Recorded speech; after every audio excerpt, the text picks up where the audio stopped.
اہل سنت پر معمولات اہل سنت کے حوالے سے جو فتوے اور جو الزامات لگائے جاتے ہیں وہ خاص کر کے مسئلہ بدعت کو زیر بحث لایا جاتا ہے۔ ہر معمول میں، ہر عمل میں بدعت کا فتویٰ لگایا جاتا ہے۔ تو یہ جو مضمون انشاءاللہ آج آپ کے سامنے میں بیان کروں گا، اس مضمون کو اگر صحیح طریقے سے سمجھ لیا جائے تو انشاءاللہ تعالی بیسیوں نہیں بلکہ سینکڑوں مسائل اس مضمون سے انشاءاللہ حل ہوں گے۔ بدعت کیا ہے؟ بدعت کا صحیح مفہوم کیا ہے؟ بدعت کی تعریف، بدعت کا لغوی معنی اور بدعت کا شرعی معنی اور بدعت کی تقسیم انشاءاللہ دلائل کی روشنی میں آپ کے سامنے میں عرض کروں گا۔ سب سے پہلے مقدمے کے طور پر ایک بات عرض کروں گا کہ جس درجے کا مسئلہ ہو اسی درجے کی دلیل کا مطالبہ کیا جاتا ہے۔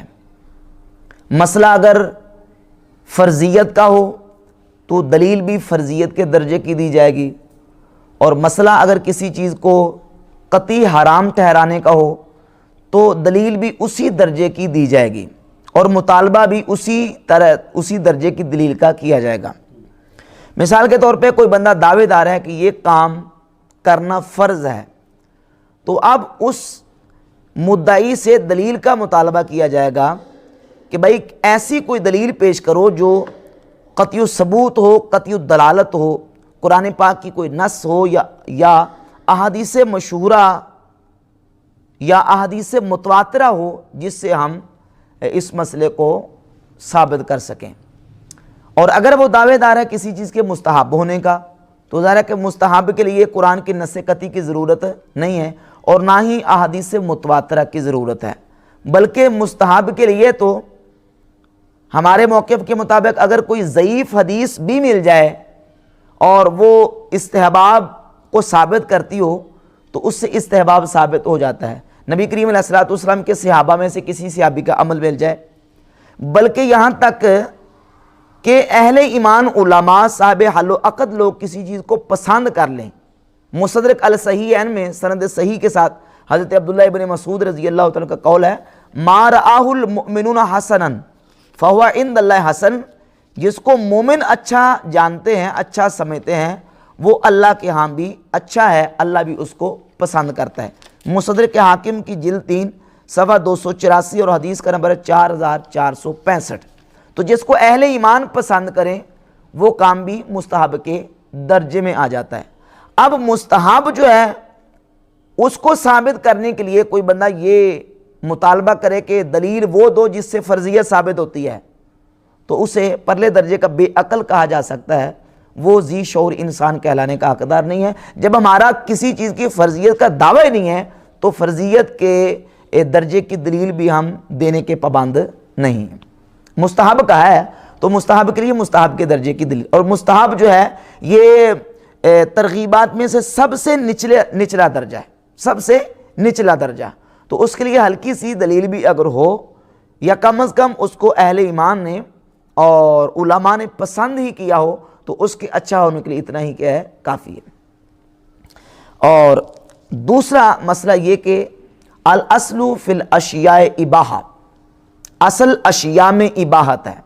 یہ ہمارا اصول ہے، کتاب و سنت سے ضابطہ یہ بحمد تعالیٰ ہمارے علماء نے بیان کیا ہے کہ اشیاء میں اصل اباحت ہے، ہر چیز اپنی اصل کے اعتبار سے مباح ہے، جائز ہے اس کا کرنا، الا یہ کہ اس کسی بھی چیز کے ممنوع ہونے پر دلیل قائم ہو جائے، چاہے دلیل اشارتاً ہو یا صراحتاً ہو، تصریحاً ہو یا تلویحاً ہو، اس کی ممانعت پر دلیل آ جائے تو وہ کام ممنوع ٹھہرے گا، اور اگر اس کے منع ہونے پر کوئی دلیل نہیں ہے تو اس کو ممنوع قرار نہیں دیا جا سکتا۔ الاصل فی الاشیاء الاباحہ، اصل میں چیزوں میں اشیاء میں اباحت ہے۔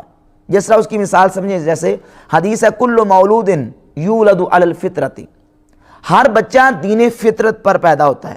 مسند احمد بن حنبل میں اور سنن ابی داؤد میں حدیث موجود ہے سند صحیح کے ساتھ کہ نبی کریم علیہ السلام نے فرمایا کل مولود یولد علی الفطرہ، ہر بچہ دین فطرت پر پیدا ہوتا ہے، فابواہ یحودانہ و ینصرانہ، اس کے ماں باپ اس کو یہودی بنا دیں اور اس کے ماں باپ اس کو عیسائی بنا دیں، اصل میں وہ دین فطرت پر پیدا ہوا. تو اب اس کے ماں باپ نے اس کو یہودی بنا دیا, اس کے ماں باپ نے اس کو بعد میں کیا بنا دیا, عیسائی بنا دیا. الاصل فی الاشیاء الاباحہ, اصل میں تمام اشیاء میں اباحت ہے. ہاں یہ ہے کہ اگر اس پر کوئی منع ہونے پر دلیل شرعی قائم ہو جائے تو اس کو ممنوع قرار دیں گے. یہ جو ہمارا اصول ہے قرآن مجید کی آیات سے اور نبی کریم علیہ الصلوۃ والسلام کی صحیح احادیث سے ثابت ہے. سورۃ المائدہ کی آیت نمبر 101 میں اللہ رب العزت نے ارشاد فرمایا, اعوذ باللہ من الشیطان الرجیم, بسم اللہ الرحمن الرحیم, یا ایھا الذین آمنوا لا تسألوا عن اشیاء ان تبد لکم تسؤکم. اے ایمان والو, تم چیزوں کے بارے میں سوال مت کیا کرو اگر وہ تمہارے لیے ظاہر کر دی جائیں تو تمہیں بری لگیں. وَإِن تَسْأَلُوا حِينَ يُنَزَّلُ الْقُرْآنُ, اور اگر تم سوال کرو جس وقت قرآن نازل کیا جا رہا ہے, تُبْدَ لَكُمْ, تو وہ چیزیں تمہارے لیے ظاہر کر دی جائیں گی. عَفَى اللَّهُ عَنْهَا, اللہ نے ان سے درگزر فرمایا ہے. وَاللَّهُ غَفُورٌ حَلِيمٌ, اور اللہ بخشنے والا حلم والا ہے. اس آیت سے یہ بات واضح ہوئی کہ چیزیں پہلے اپنی اصل کے اعتبار سے مباح ہیں. عَفَى اللَّهُ عَنْهَا, اللہ نے ان سے درگزر کیا ہے. جب تک کسی چیز کے منع ہونے پر کوئی حکم نہ آ جائے تو وہ چیز منع نہیں ہے, تم ان کو کرتے چلے جاؤ, اور وہ تمہارے لیے اللہ نے ان کو چھوڑ دیا ہے, اللہ نے ان سے درگزر کیا ہے, وہ تمہارے لیے معاف ہے. ہوتا یہ تھا کہ نبی کریم صلی اللہ علیہ وسلم کی بارگاہ اقدس میں لوگ سوال کرتے تھے کہ یا رسول اللہ کیا یہ چیز حلال ہے یا حرام ہے, یہ چیز حلال ہے یا حرام ہے. تو اب ان کے سوال کرنے سے پہلے وہ حرام نہیں ہوتی تھی. جب سوال کرتے تو اللہ رب العزت اس چیز کے بارے میں حرمت کا حکم نازل فرما دیتا کہ یہ تم پر منع کر دی گئی, تم پر حرام کر دی گئی. منع کب ہوئی, حرام کب ہوئی, جب اللہ کا حکم آیا. تو اللہ کے حکم آنے سے پہلے وہ حرام نہ تھی. تو اس سے ثابت ہو گیا کہ اصل میں وہ چیز کیا تھی, مباح تھی, اور اشیاء میں اصل کیا ہے, اباحت ہے, وہ اپنے درجے میں مباح کے درجے میں ہے. صحیح بخاری حدیث نمبر 7299, نبی کریم علیہ الصلوۃ والسلام نے فرمایا, ان اعظم المسلمین فی المسلمین جرما, مسلمانوں میں جرم کے اعتبار سے سب سے بڑا مسلم وہ ہے, من سأل عن شیء لم یحرم علی المسلمین فحرم من اجل مسألتہ, کہ اس نے کسی چیز کے بارے میں سوال کیا اور اس کے سوال کرنے کی وجہ سے وہ چیز مسلمانوں پر حرام کر دی گئی, حالانکہ اس کے سوال کرنے سے پہلے وہ چیز مسلمانوں پر حرام نہیں تھی. حرام کب ہوئی, اس کے سوال کرنے کے بعد. جب سوال کیا اللہ نے اس کے حرام ہونے کا حکم نازل فرما دیا. تو معلوم ہوا کہ پہلے وہ چیز مباح تھی, اس کا کرنا جائز تھا. حرام جب ہوئی جب اللہ رب العزت نے اس کے حرام ہونے کا حکم نازل فرمایا. اسی طرح جامع ترمذی میں اور سنن ابن ماجہ کی حدیث نمبر 3367 ہے, سرکار دو عالم علیہ الصلوۃ والسلام نے ارشاد فرمایا, الحلال ما احل اللہ فی کتابہ, حلال وہ ہے جس کو اللہ نے اپنی کتاب میں حلال کر دیا. والحرام ما حرم اللہ فی کتابہ, اور حرام وہ ہے جس کو اللہ نے اپنی کتاب میں حرام کر دیا, یعنی قرآن میں جس کو حرام کر دیا. وما سکت عنہ فہو مما عفا عنہ, جسے اللہ نے سکوت کیا ہے, یعنی اس کے حرام ہونے کا حکم نازل نہیں فرمایا, وہ معاف ہے, اسے اللہ نے درگزر کیا ہے, وہ تمہارے لیے کرنا کیا ہے, جائز ہے. تو ان احادیث سے اور قرآن مجید کی اس آیت سے یہ بات بالکل واضح ہوئی کہ جب تک ممانعت کا حکم نہ آ جائے. اب یہ بھی سمجھیں کہ ممانعت جو ہے وہ دو طرح کی ہے, یا صراحتاً ہوگی یا اشارتاً ہوگی. اب یہ مراتب ہیں, درجات ہیں. کبھی ممانعت عبارت النص سے ثابت ہوتی ہے, اشارت النص سے ہوتی ہے, دلالت النص سے ہوتی ہے, اقتضاء النص سے ہوتی ہے. تو وہ جو ممانعت ہے اشارتاً یا صراحتاً ثابت ہو جائے تو وہ چیز ممنوع ہے, اور اگر اس کی ممانعت نہ آئے تو اس چیز کو منع نہیں کہہ سکتے, اس کو حرام قرار نہیں دے سکتے.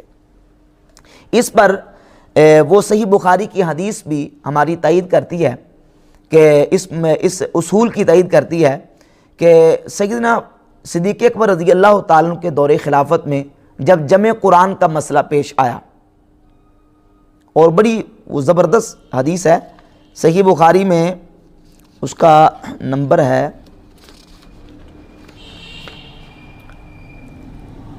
4986,